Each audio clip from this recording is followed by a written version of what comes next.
이제 굉장히 많은 시청자분들이 관심이 있어 하는 게 또 무기와 과연 이게 어느 정도의 위력을 가지고 있느냐 이런 거 아니겠습니까? 일단 스마트 폭탄 얘기 나왔을 때 이때 가장 많이 각광을 받은 게 JDAM이라고 했던 그러니까 이제 보통 멍텅구리 폭탄에다가 GPS 유도 장치를 단 거예요. 그래서 쏙쏙 들어가요. 그냥 깜짝깜짝 놀라요. 그러면 그냥 폭탄이 GPS를 달고 찍찍 조종하면서 이렇게 가요? 예. 그다음에 이제 이른바 이제 여기서부터 스텔스 전폭기가 활약을 합니다. 스텔스 전폭기. 이게 이제 스텔스 전폭기 나오면 이제 끝장이다. 스텔스 조금만 설명해 주시면 안 돼요? 스텔스는 조금 이따 밀리터리 사이언스 있어. 우리 최 박사님께서. 진짜요? 밀사쿠리 스텔스입니다. 그러니까 나는 오늘 밀사쿠리 나도 질문 많이 했다. 재밌겠다. 준비해 왔습니다. 그다음에 세 번째가 아까 말씀드렸던 크루즈 미사일, 즉 순항 미사일, 토마호크 같은 순항 미사일이 굉장히 정밀해졌거든요. 이런 것들이 걸프전에서 선보였던 것보다 한층 업그레이드가 된 상태였습니다. 그다음에 여기에 뭐도 투입되냐? 이른바 UAV, Unmanned Aerial Vehicle이라고 하는 드론이 이제 나와요. 드론도 여기서 나오고. 그다음에 중요한 게 있습니다. 아까 스텔스 얘기했잖아요. 그 전까지 스텔스기 하면 보통 F117 나이트호크였는데 그 형님 뻘이 나옵니다. 사실 동생인데 형님이죠. 덩치는 형님이에요. 이른바 이제 스텔스 폭격기, B2 스텔스 폭격기가 여기서 모양도 대박이죠? 이게 한마디로 우리 머릿속에 스텔스 폭격기 하면 떠오르는 게 딱 저 모양이었어.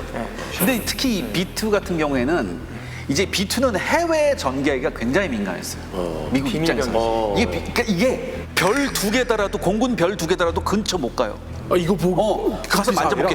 이런 이 B2는 외계인하고 싸울 때 써야죠. 대외계인용 폭격기라는 얘기가 있었어요. 이게 굉장히 비밀 폭격기였는데 이게 미 본토의 화이트맨 공군기지에서 발진을 해요. 미주리에 그래서 발진을 해서 한 차례 공중 급유를 받고 대서양을 건너서 세르비아 상공에 가서 폭격을 하고 다시 돌아옵니다. 그렇다는 건 공군 소속이네요. 그렇죠.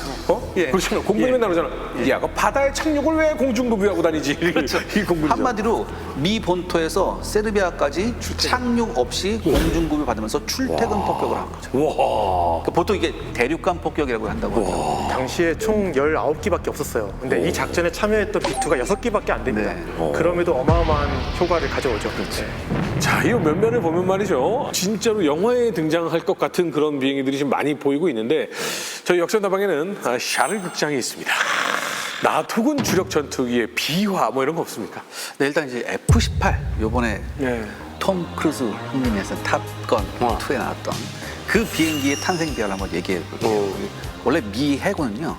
이지스함이 나오기 전까지는 어쩔 수 없이 항공모함에서 전투기를 발진시켜서 먼 거리에서부터 이렇게 초계를 해야 돼요. 그렇기 때문에 미 해군의 로망이 뭐였냐면 아주 초고성능의 장거리 요격 제공 전투기였어요. 이게 필요했었다고. 그래서 모든 기술을 막 한 결과 나온 게 뭐냐면 우리 톰 형이 타시던 F-14 탐캣입니다. 이게 크기도 커요. 크기도 크고요. 이게 일단 가변이기예요. 항모용이죠, 항모. 이거 타고 가면 이제 다 쓰러지는 거죠. 근데 이게 워낙 좋은 기체, 인데 항상 우리가 그러죠. 좋은 건 뭐다? 비싸다. 그렇지. 그 다음에 이게 기체 가격이 비쌀 뿐만 아니라 정비하는데도 엄청 돈이 많이 들어요. 다른 항공기의 2배에서 2.5배 같은 겁니다. 그러니까 미 해군이 생각한 거예요. 원래 이게 미 해군에 먼저 배치되고 그 다음에 미 해병대까지 배치되려고 했는데 국방부에서 야 해병대 안 돼. 미 해군만 써. 비싸서 못 주겠어. 해병대 심정이 없겠어. 안 좋지. 정말 차별하는 거야. 근데 원래 F-14에 보시면 이 배에 보시면 중간에 배에 보시면 여기 미사일이 큰 게 달려 있어요. 이게 피닉스 미사일인데 200km 날아갑니다. 200km 밖에 있는 적 폭격기를 떨어뜨려요. 근데 피닉스가 너무 비싸. 이것도 비싸. 이걸 운용하다 보니까 밑 빠진 독에 물 붓기가 되는 거예요. 그래서 미 국방부가 뭐라고 하냐면 야 F-14도 비싸다. 그러니까 성능이 적당한 거 다른 거 찾아봐. 이렇게 얘기하는 거예요. 근데 그때 뭐가 있었냐면은 미 공군이 이제 ACF, Air Combat Fighter라고 해서 F-15 하이엔드 전투기를 보조하는 전투기 사업을 하고 있었어요. 거기서 붙은 게 뭐였냐면 YF-16하고 YF-17이었어요. 근데 여기서 YF-16이 승리하면서 이게 F-16이 돼버렸다고요. 그럼 YF-17이 남잖아요. 그게 뭐였냐? 이게 F-18 호넷이에요. 자, 근데 허준 씨 생각해보세요. 미 해군 입장에서 포르쉐를 탔다가 어느 날 갑자기 비트를 타래요. 그럼 어떻겠습니까, 심정이?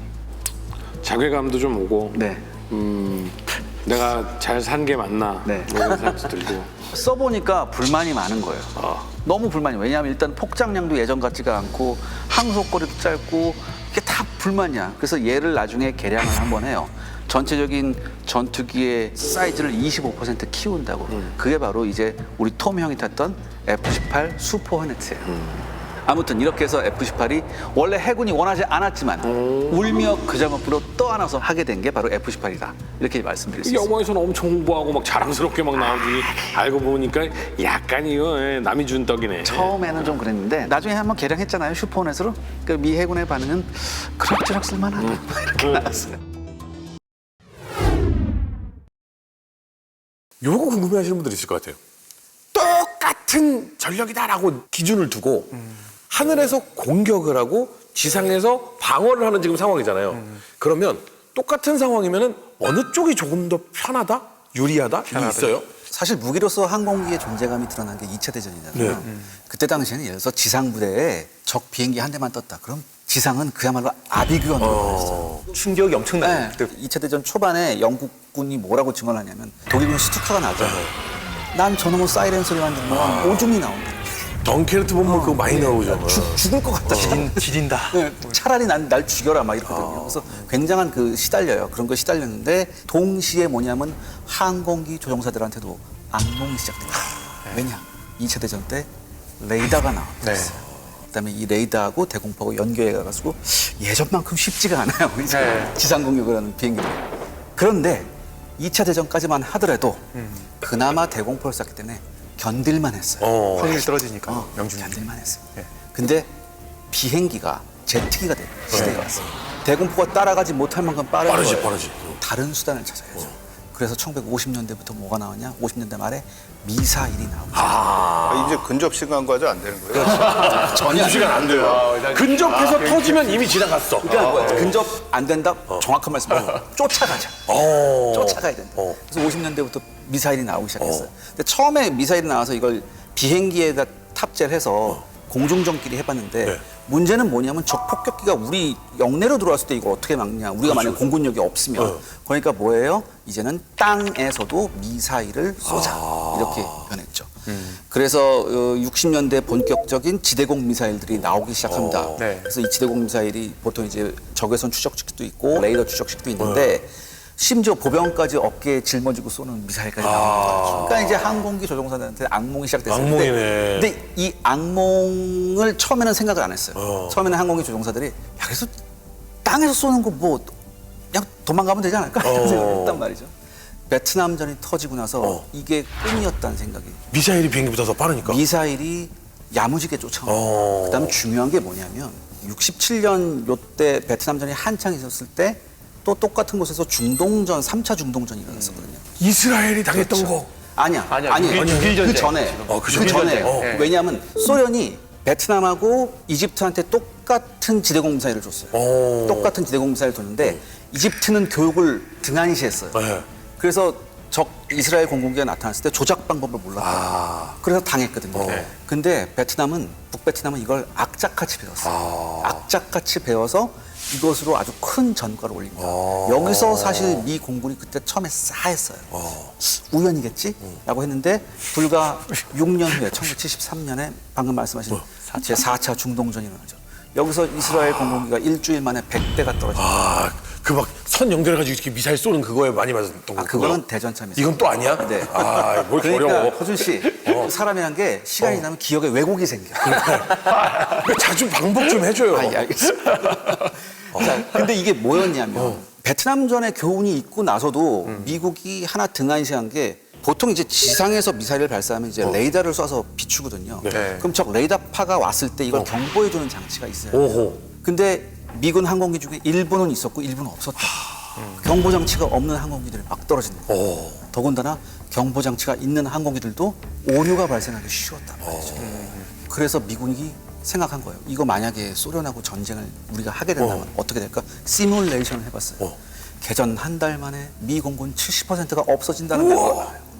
그러니까 미군이 잠깐만 어떡하지? 그러면서부터 미 공군이 뭘 생각하냐? 이때부터 나온 생각이 뭐예요? 스텔스 기입니다. 그래서 첫 번째 나온 스텔스 기가 뭐예요? 스텔스 전투기라고 하지만 전투기가 아니죠. 처음에 나왔던 건 폭격기였죠. 다시 말해서 적 방공망을 어떻게 뚫고 들어가냐. 이게 굉장히 큰 이슈가 됩니다. 그래서 나온 게 스텔스 공격기예요. 또 스텔스 또 우리 최 박사님 또 지난번에 또 설명해 주지 않습니까? 그렇죠. 까만 후라이처럼 생긴 거 그거.